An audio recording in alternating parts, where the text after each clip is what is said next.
The movie opens with a young boy and an elderly man stepping into a dilapidated cabin. They pause, taking in the pictures on the walls. Photos of young hunters proudly posing with their game-like trophies. Speaking in Finnish, the man asks the boy if he recognizes anyone in the pictures. The boy points to one, and the man reveals that it's him in the photo, taken when he was just 13. After this brief conversation, the man steps outside, leaving the boy to stare thoughtfully at the images. Later, in the heart of a dense forest, a convoy of trucks navigates a rugged mountainous road. Inside one of the trucks, the boy's name is revealed, Iskari. His father, Tapio, is driving. As they move along, Tapio rummages through the glove compartment and hands Iskari a map. A red cross marks a special spot, known for its plentiful game like deer and elk. Once the convoy reaches its destination, the group sets up camp.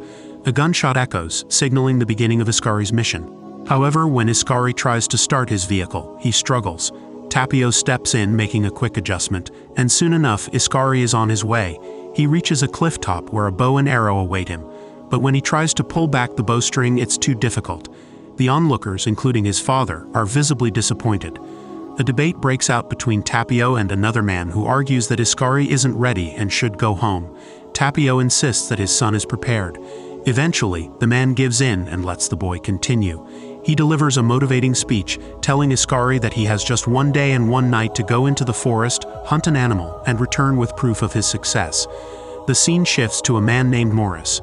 He starts his day with a shave, noticing a scar on his chest.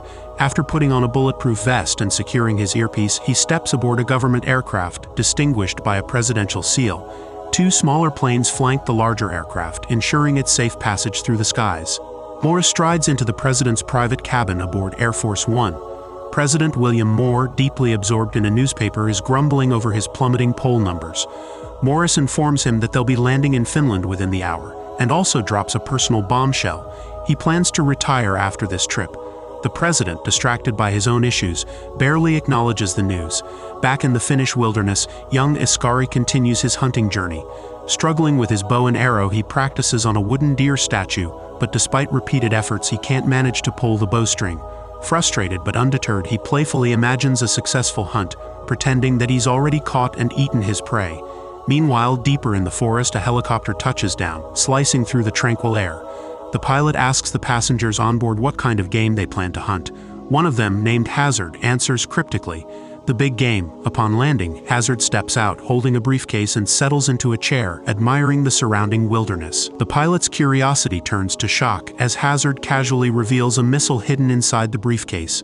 Confused and alarmed, the pilot asks if they are terrorists. Hazard doesn't deny it and suggests that the pilot's best chance of survival is to run. Taking this advice to heart, the pilot bolts for safety, but Hazard locks onto him with the missile and launches it.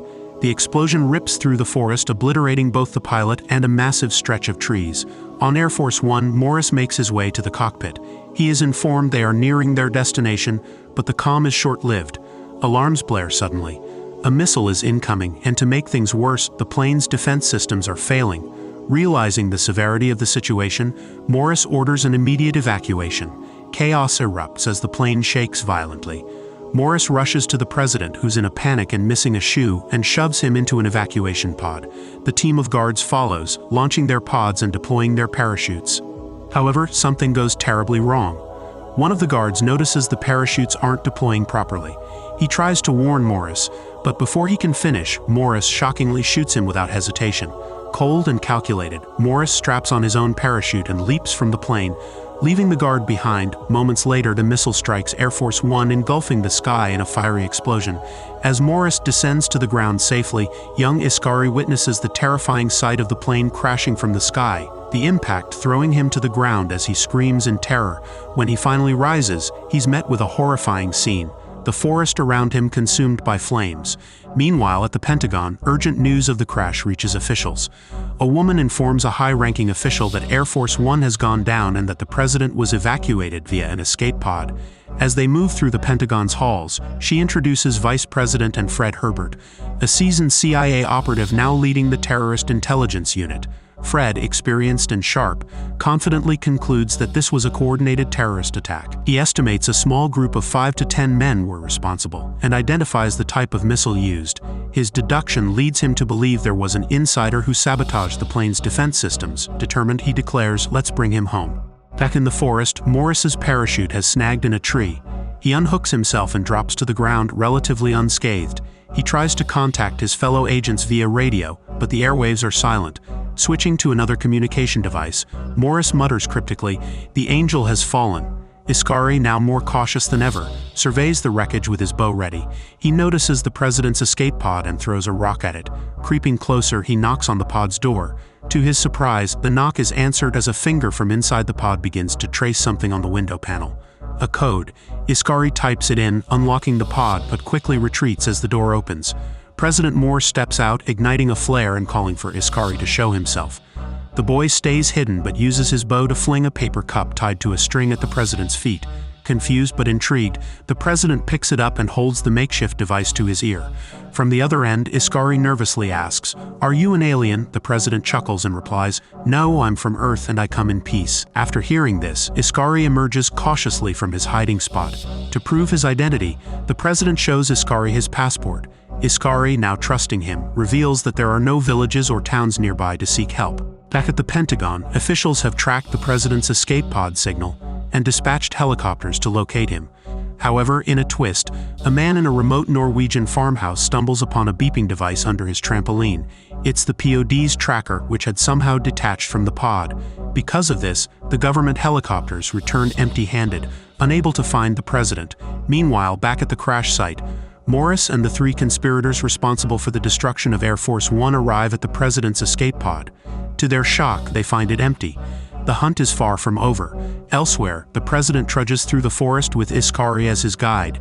As they walk, Iskari, determined and armed with his bow, proudly shares that he's a hunter and reassures the president that he's safe under his protection. The president, though skeptical of the young boy's abilities, decides to trust him. Iskari leads him to his vehicle and the president requests to be driven to the nearest town. However, Iskari declines, revealing that he's on a special birthday mission. Reluctantly, the president settles into the back seat and they set off, winding through the dense forest.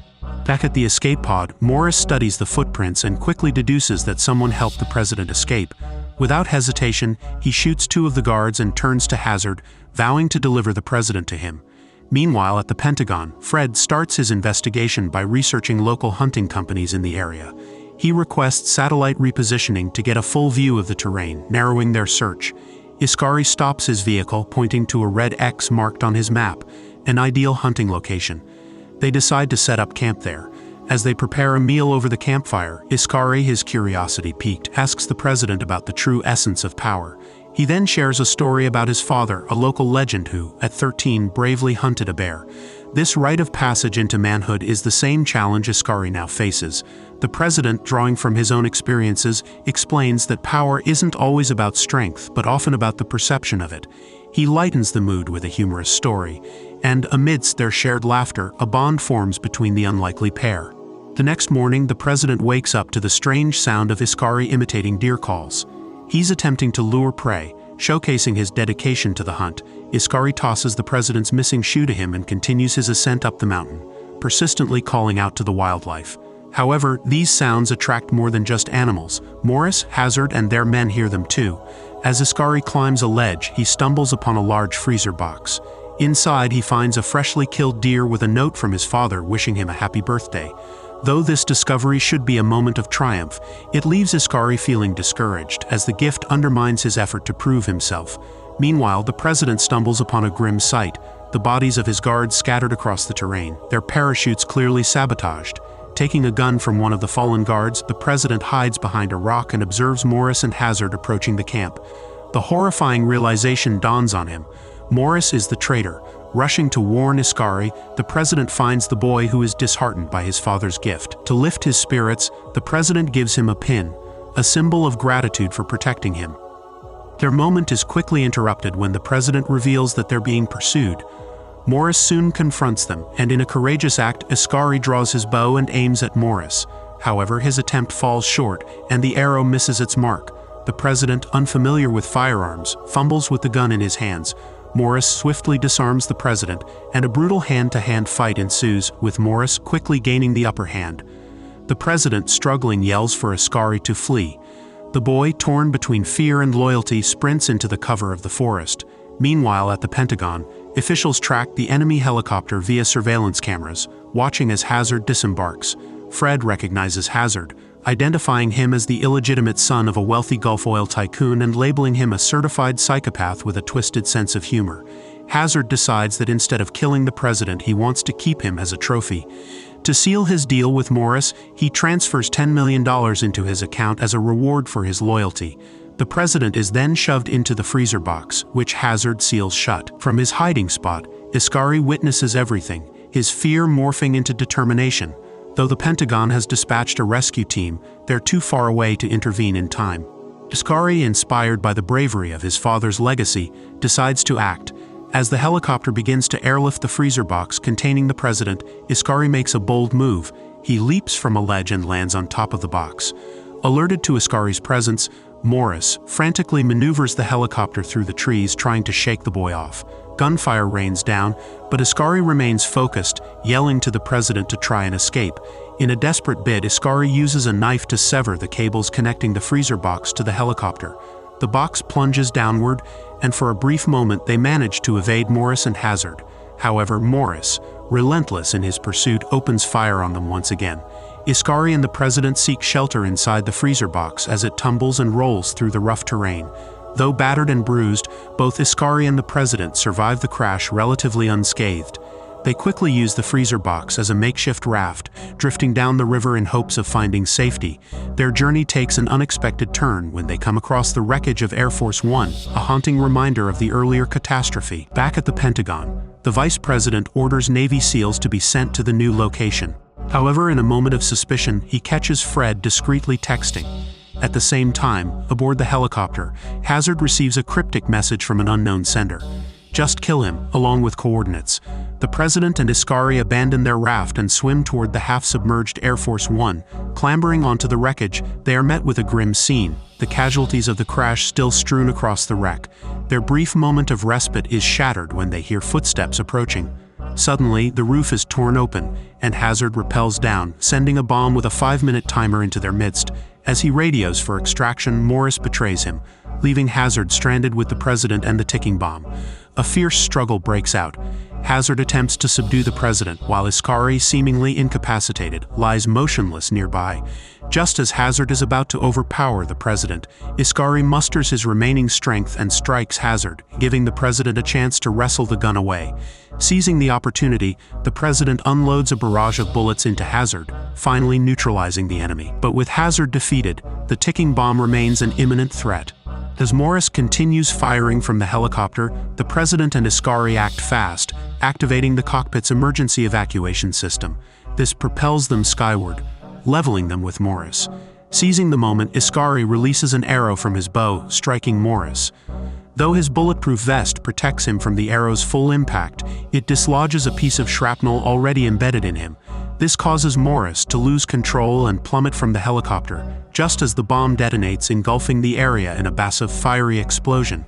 Meanwhile, Tapio, anxiously waiting in his jeep by the river, sees the distant explosion. His face is filled with dread.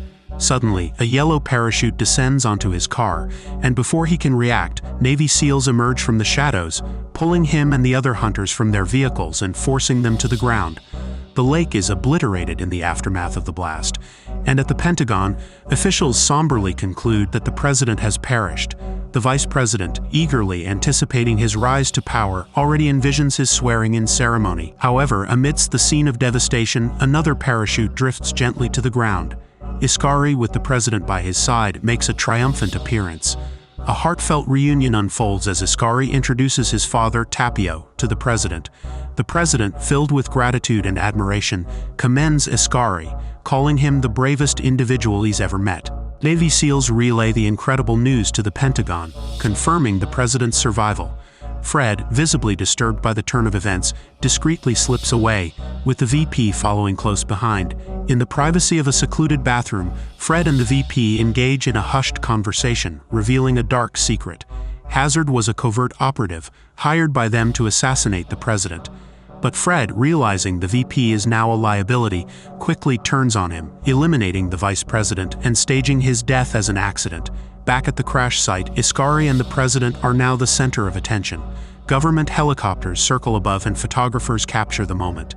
The iconic image of Iskari and the president standing side by side is later placed in the very cabin where Iskari had once admired the photos of other hunters at the beginning of the movie. This final image marks a symbolic end to the incredible journey that transformed the young boy into a true hero. Thanks for watching. Don't forget to like and subscribe, and we'll see you on the next one.